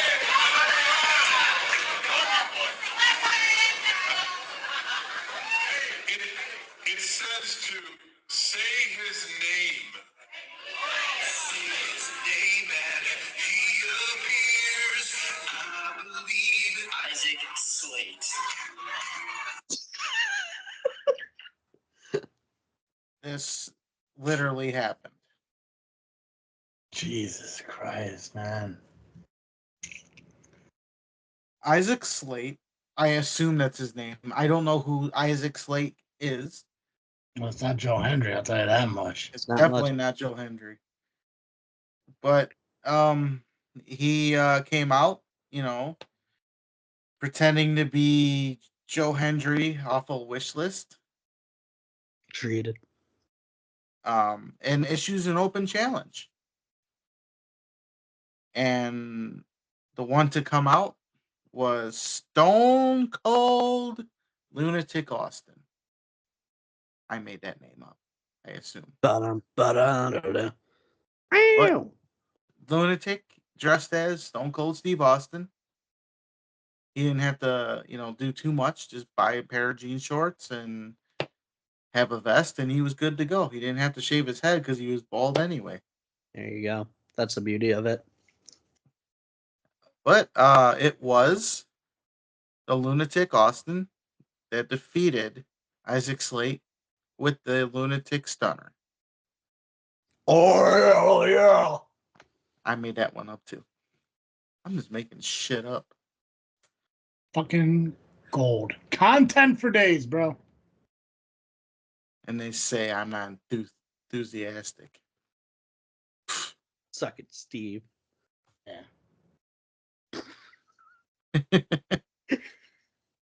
You heard it here, Steve. Pacman told you to suck it. All right. So we had the workhorses against the AFA. Now, it was supposed to be Jay Cross and Big Seb, but it ended up being Jay and Ivan. And before the match even starts, Mikey Peterson, behind the referee's back because Wade had him distracted, hit Ivan in the leg with a socket wrench. Who left the socket wrench by the ring? I want to know. It wasn't me. That wasn't Fucking any. job. I got Someone's no got to get fired. Or have to do 200 squats at the next practice. Why? Because they didn't pick someone up from the fucking train station? Ha, ha, ha. You didn't have to do squats. You just had to do laps. Yeah. God. Fucking good old days. But after everything, AFA did get the win. They beat the holy hell out of workhorses. Yeah. There's still no official if Quinn's part of it now. Right. Gotcha. Okay. I did get an exclusive with Mikey. Did ya? Yes. Mm. I'll send it to you after we record. Did you get It's the only exclusive I got. You didn't get one with Chet? No, he would not talk to me. Mm. But you can just imagine. He was even arguing with some random fans. No. From getting all their huffy puffy, all Big Bird like in his fucking Crocs and nacho cheese all over his fingers and face. No. But I must ask, why was he getting like this? Well, I have the answer. Perfect. Because this match happened. Now, surprisingly enough, Nick Diamond, when he came out for his match, he was getting cheers. People were cheering for his guy. Maybe they just hate Dave Allen that much. I think people finally just realize you can't outshine the diamond. People love diamonds. I mean, he was shaking hands. Mm-hmm. Was he by himself? No. Oh, so the program was with him. The program did. Ooh. They went out there first. Willie. So the way I called it was you had Willie, Trash Bag Willie, and what did I call this other guy? I'll just call him Crackhead Willie, but I can't remember what I actually called him. The three faces of Willie. We'll go with that. The three faces of Willie. Because he's got two security guards, and one's skinnier than Sean Danger, and the other one wore trash bag pants. So John Danger is pretty skinny. He's also trash. Hey. Hey.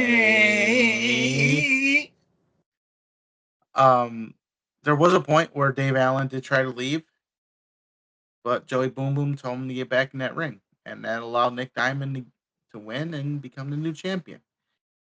Ched was upset. He was in shambles? He was in shambles. Oh boy. Good. Fuck him. I can't wait to yell at him from the balcony at the Majestic. See how upset he is when I start talking about how happy he is that Nick Diamond is champion. He blocked me for like no reason. I don't think I've even said 2 words to the guy. He blocked me, but I'm glad. I'm tired of hearing him fucking bitch about nothing. He's like All the right. Seinfeld of bitching. Yeah, he is to me what apparently I am to fucking Ben McCoy. But I'm not gonna drive to fucking Chet's house and break into it and beat him up because, well, that's just stupid and nobody does that. Yeah. And I'm not gonna, mention the thing you told me not to mention because I don't want to get kicked from the call. But there may be a callback to it later. Just because. Probably. Yeah, maybe. Because. Yeah. You should probably call your cleaners about that. Yeah, just depending on what time they get done with the dry cleaning. That's true, yeah. Speaking of not cleaning, Wade Evans comes out. He took on Judas. Wade at some point dropped Judas on his head. Now I remember he did have an injury. Yeah. And the ref wanted to stop the match, but Wade stopped him. But in the end, Judas got his bearings back and he ended up getting the win. I saw a clip where Wade threw him into the commentating booth or commentating table. He did some shit. Yes. Yeah, Jesus. Well, good for Chavez, man. Glad to see him back. But yeah, he took a beating, that's for sure. Now, I may have made a mistake last week. The match between Jake O'Neill and Donovan was not for the title.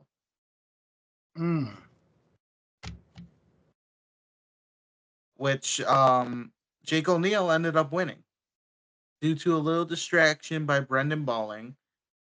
And yeah, it was about Jake made title or no title. Donovan quit. He submitted. He tapped out to Jake O'Neill. So there's that. That is that. Donovan, you suck. Fuck yeah, he does. Yeah! Yeah! Yeah! That's all I got. Wolfie in the big time. We just gotta make all the callbacks. Yeah!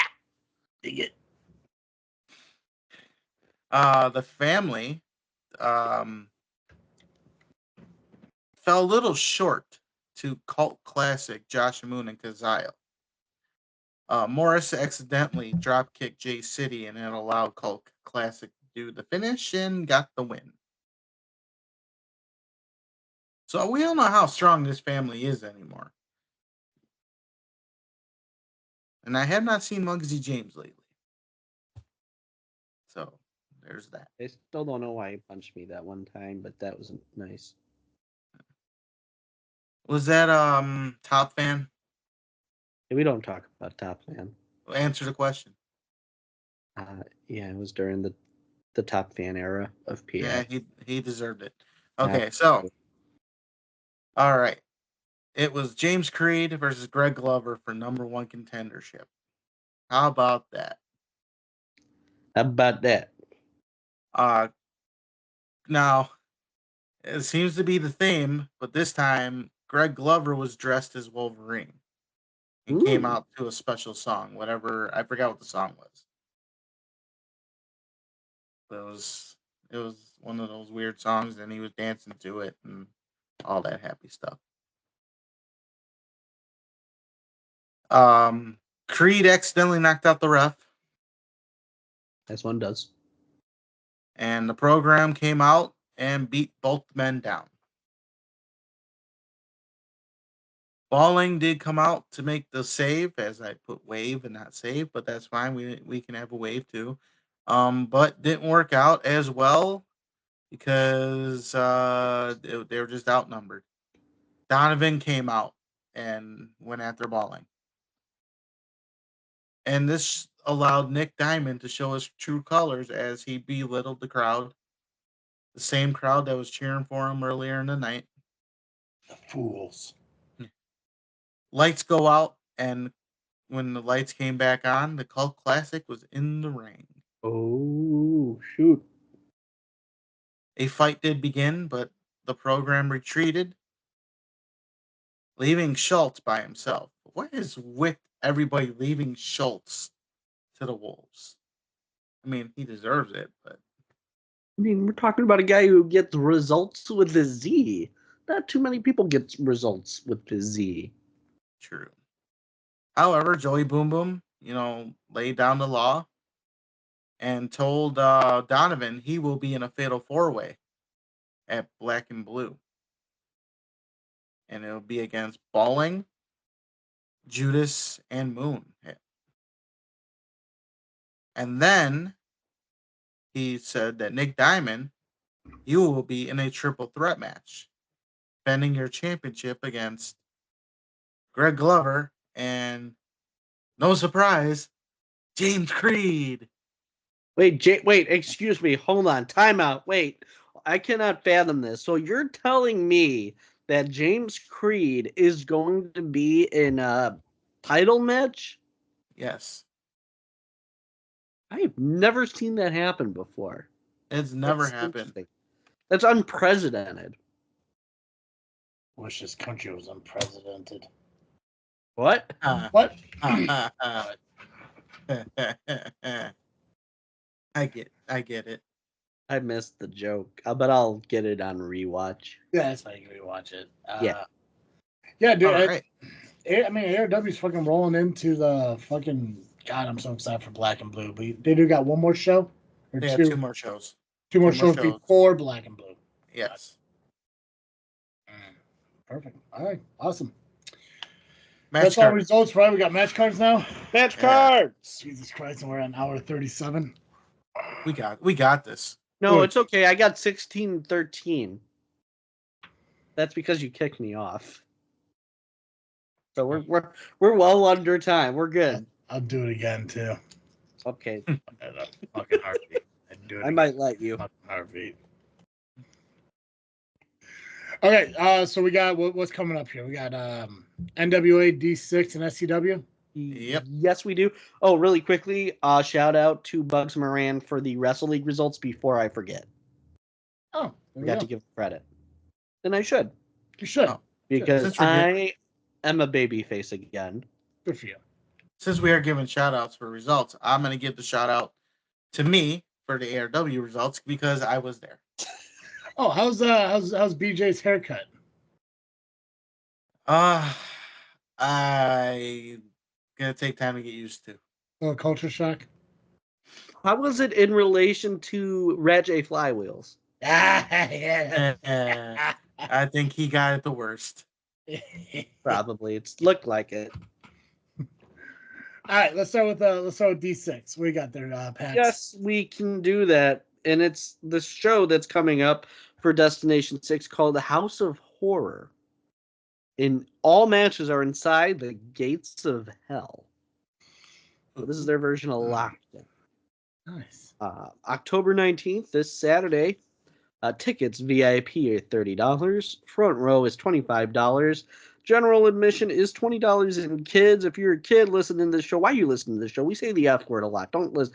But you're $10 if you're listening, so you should check it out at 136 West Carroll Street in Macomb, Illinois. Doors are opening up at 5:15 for VIP, 5:30 for general. Show starts at 6 p.m. Tickets will be available online through Cash App or at the Destination 6 Arena. And they will have a costume contest. And it looks like the winner will win a Razor X Cruiser.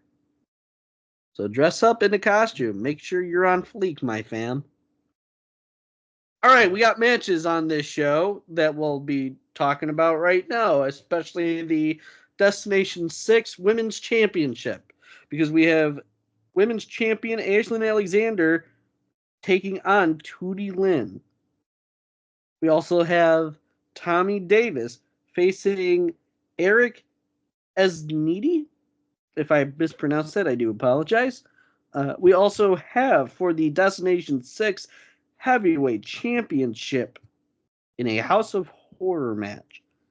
Mickey Midas will be taking on Shank Barzini. We'll also have for the D6 Ultra Gen 6 Championship, champion Christian Rose will be taking on Brohemoth. And in a rematch for the Destination 6 Midwest Express Championship, champion Oliver Kane will be going up against Logan Myers.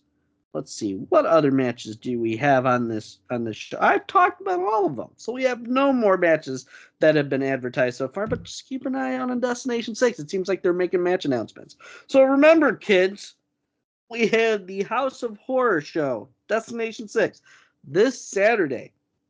Tickets for VIP are $30, front row $25, general admissions $20, and if you have kids or RH kid yourself, you are $10. Remember, this is at the Destination 6 Arena at 136 West Carroll Street in Macomb. Doors open up at 5:15 for VIP, 5:30 for general, and the show starts at 6. You can buy your tickets at the door or at the Destination 6 Arena. And that is Destination 6 Wrestling. Appreciate it, Stephen Hawkins. Wait, what? I think your internet was screwing up when you were doing the beginning part, and you got a little robotic, like you were talking through, a machine. Yeah, I'm trying to work on that robotic nature of mine, but I have so much enthusiasm and such, and it's minute 42, and we got an hour 42. I'm gonna shut up now. Thank you. Yeah, put your head back on too. You look stupid. No, I look bald. Yeah. Rub my head. Good luck. Ew, your fucking scalp is moving. Stop. That's what happens when you rub your head. No. That sounded so. No. I'm gonna shut up now. Nubby, NWA, brother. All right, so NWA Chicago makes its return to Chicago. NWA Does it? Chicago. Does it? I just Pacmaned it. Holy fuck. All right, so NWA Chicago presents Super Smashing Halloween this Friday, the 18th at Studio One, 1799 Green Bay Road in Highland Park, Illinois. Tickets are available at nwachicago.com. Bell time is 7 p.m., so I will assume doors will open between 6 and 7. Have you been to an NWA Chicago show yet or no? I have not, and I'm disappointed that I haven't gone, and I'm kind of irked that I haven't been asked, but that's fine. It's I'm just curious on because I don't know the location. I don't travel up that way that often, so. But I'm actually on vacation this Friday, so I was like, I could actually make it if I wanted to. I just, again, crowds and shit like that. I don't know how big the venue is, how packed it is, and then all that shit. And you gotta deal with people. Yeah, people actually have to fucking actually come up and talk to me and everything. Well, I think Steve will be there, so you'll be okay.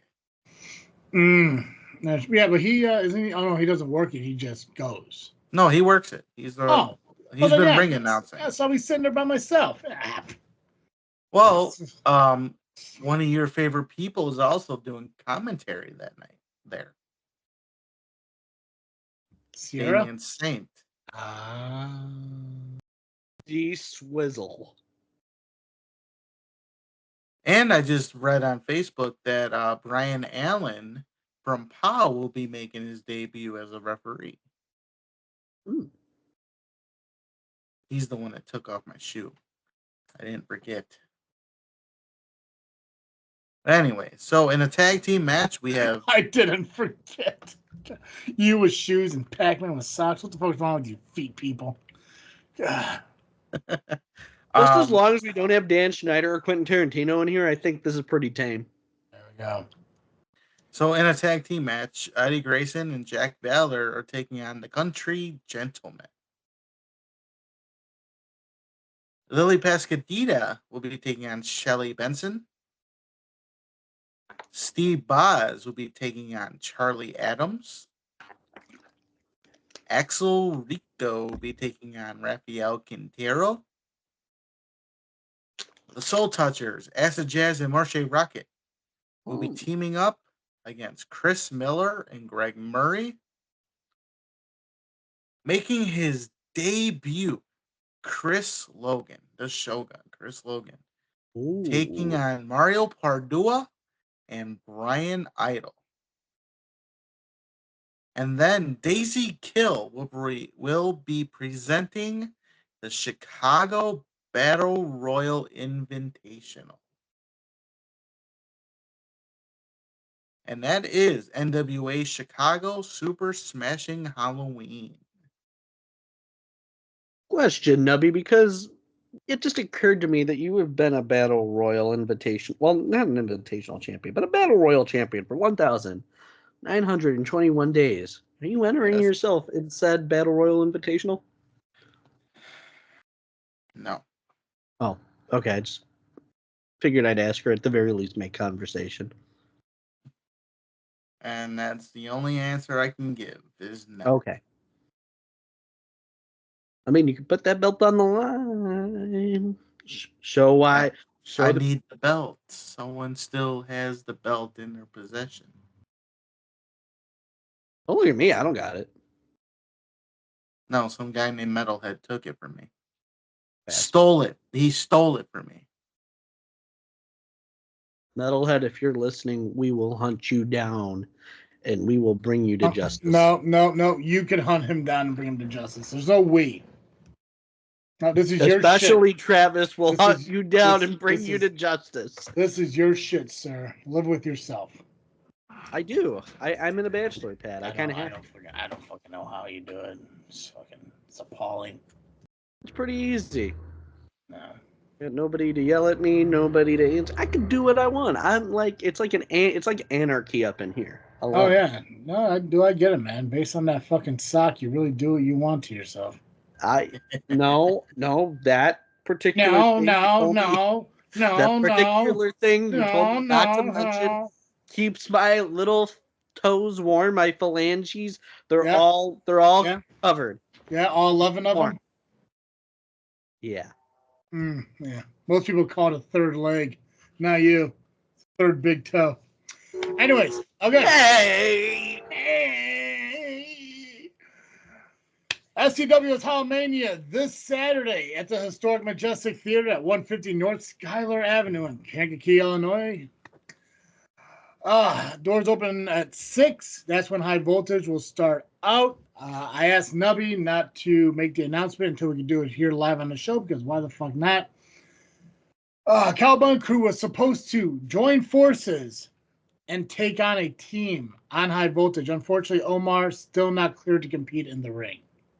So, Nubby talked with the amazing Amazon. Unfortunately, she will not be in attendance either. But she made some phone calls on your behalf, and that kind of helped me out. And we got you a tag team partner for High Voltage. You're going to be taking on the team of it's a new guy. Well, it's Parka. We know Biggie Parka. And what's the new guy's name?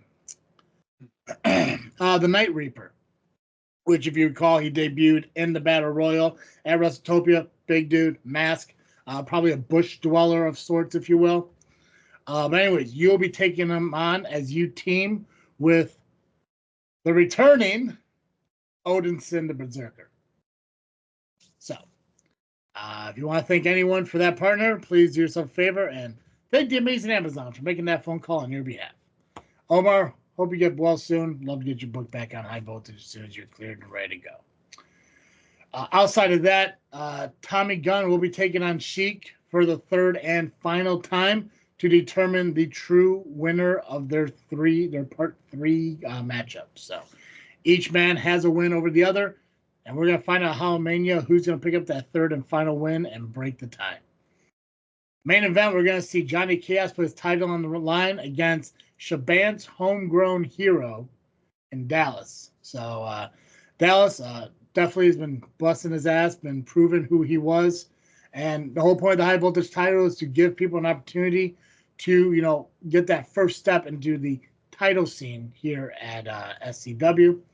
So Dallas Calloway will be going up against Johnny Chaos in the main event of high voltage for the high voltage championship. Now, speaking with Flat Top, only a few matches have been announced that I'm allowed to kind of relay here on SCW.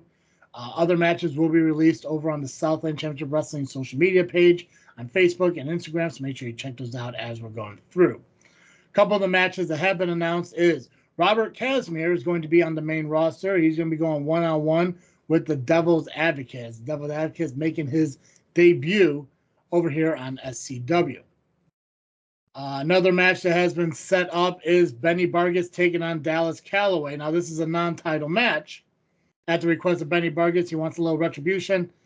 Even though he beat Calloway up and eliminated him after being eliminated himself by Calloway, I guess he felt that his business wasn't quite done, and he looks to beat up Calloway at the Majestic in a one-on-one non-title match. Tag titles, however, will be on the line as the new Urban Legends, who are Miles Mercer and Acid Jazz, known as Urban Legends. Finally got a name, huh? I guess it did. I'm assuming they said it at WrestleTopia. I just couldn't hear him over the crowd.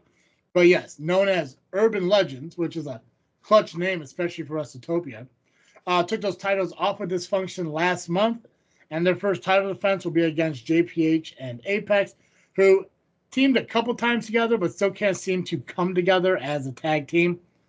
See if they can when they take on the tag team champions for those tag team titles. And as of right now, if I want to verify real quick, just to make sure I say this right, the only other match that is announced as of right now will be the big, I guess you call it Survivor Series style matchup. You're looking at a, 12 person matchup. Shamrocks and Sabotage, I guess, is the subtitle of this main event. Team Shenanigans, you got the current Brewmaster champion and Sean Mulligan, teaming with Terry Allen, Erica Dierico, Marche Rocket, and Elite Payne and Hunter Payne and Marco Anthony. They'll be going up against Team Sabotage, led by current SCW heavyweight champion James Creed, Aaron Xavier, Angel, Dysfunction, former tag team champions, and Jody Ultra. So, huge main event. As far as I know, I mean, if I'm wrong, somebody correct me. As far as I know, this is a Survivor Series style elimination 12-person tag team matchup. I believe that is correct. I thought that was announced at WrestleTopia. I think it was, and I know that's the thing. I assume things, and it's out there. But I know there was a meetup. There's a video. Go check out the Southland Championship Wrestling Facebook page. It was a sit down between Flat Top, Creed, and Mulligan. Kind of describes what's going to happen, a breakdown of the matchup. And, of course, there is a video posted of the Devil's Advocate, so you get an idea of who is going to be showing up at Hallowmania. So, for those of you who have not yet been to an SCW show at the Majestic, make sure you do. The venue is fantastic. It's a new venue for SCW. They've been doing it this year. It's their debut there over the past, I want to say they've been there at least 4 times, maybe 5. It's great. It puts me up in the balcony away from fucking people, which is fantastic for me. Make sure you check it out. Again, it is this Saturday. Doors open at 6, but high voltage starts at 6. So get there early, get into your seats and everything so we can kick everything off and, just enjoy the Halloween season with Southland Championship Wrestling if you're down in the Kankakee area. So. Nice. Yeah.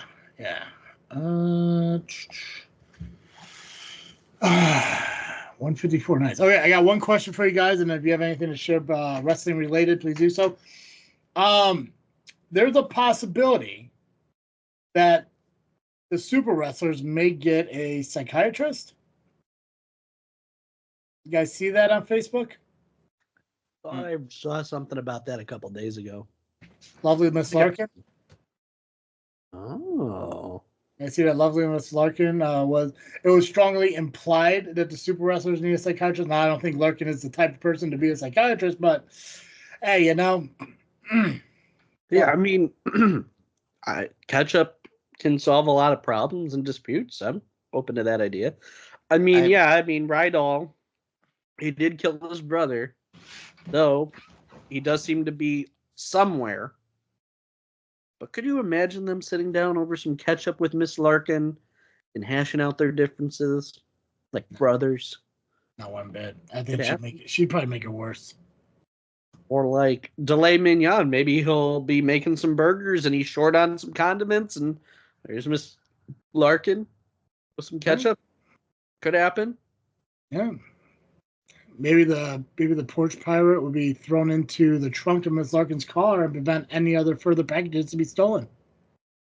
Or there's also ketchup in the trunk because she just went to the Jewels to get it. Oh, I'm sorry, there's always ketchup. No idea why, but always fucking ketchup. But when in doubt, ketchup. Yeah, ketchup and razors. That is true. This. You're just saying what we're all thinking, Nubby. Mm-hmm. Yeah. Now, I would think they would have gone with Davidson Sarai, who is an actual psychiatrist. Right. Not somebody who's been committed by a psychiatrist. But at the same time, she does tell her clients to commit a crime. That's true. Yeah. Which is interesting considering the whole, they came back and chat. I mean, I don't even know if they even interacted or spoke to each other at that show. All I can say is when it comes to Ms. Larkin, she definitely honors her commitments, and most of those are in a padded room. So it'd be interesting to see if she ends up at Super Wrestlers, because she is entertaining, but a little bit fucking crazy. So I'd like to see her in more places for sure. Yeah. And if there's a ketchup shortage, we know who to blame. Right? Not no post. Came up with a funny line. I'm going to tell you guys off the show because it's rude and inappropriate. Anything else wrestling related you guys want to talk about? No. Pax? I'm Gucci, my main. Cool. Awesome. Lovely and Toxic Podcast. I'm sure I'll have a show before the next ARWPro show, which is what, in a couple weeks? Yep, I got a date for that next show. That will be released on November 3rd. We are working to secure some guests, so more announcements will be made. Don't want to say anything too official yet. Still working out some details with some folks, so stay tuned. And October 31st. Nope, you're done. Nope, you're done. That's it. I was gonna plug the vlog. Nope, you're done. Nope, you're done. Also, there's gonna be a court case coming out on behalf of the Lovely and Intoxicated Men for suing Maximus for, I guess, being a jackass. So October 31st. There we go. See, I was gonna do that for you anyways. See, I was kind of getting ahead of you. I didn't ask you about the vlog. I asked you about the podcast, which are two different entities. So, but let me do my shit, C-Red. First of all, nah, I got nothing. I just wanted to say that C-Red quote. I almost removed you from the call. I love my grandpa. I'm just saying. Good for you. Thanks. Yeah, make sure you check out the Love and Intoxicated Podcast when they release before the next ARWPro show. And, of course, the vlog will be the weekend of Halloween. It sounds like both of them will be. Yep. Over at the Love and Intoxicated Men YouTube channel. Again, Power Hour is this Tuesday, as it is every Tuesday. Roller Derby talk, it seems like. So make sure you go check out Marley Quinn and whoever else the fucking person is. Who gives a shit about the other guy? Marley Quinn's on it. That's all. The goat of Menendez, the most viewed episode of the Power Hour. Marley Quinn's on it. Who gives a shit? Fuck your other people. Shut up. Of course, shut the fuck up. I just made the dogs outside bark. You see what you make me do? Go watch the TikTok I made for us. Go watch that. They'll teach you. Wait, which one? The John Cena one? John Cena one, yeah. Peacemaker one, yeah. That's a good one. Such a good one. So fucking clever.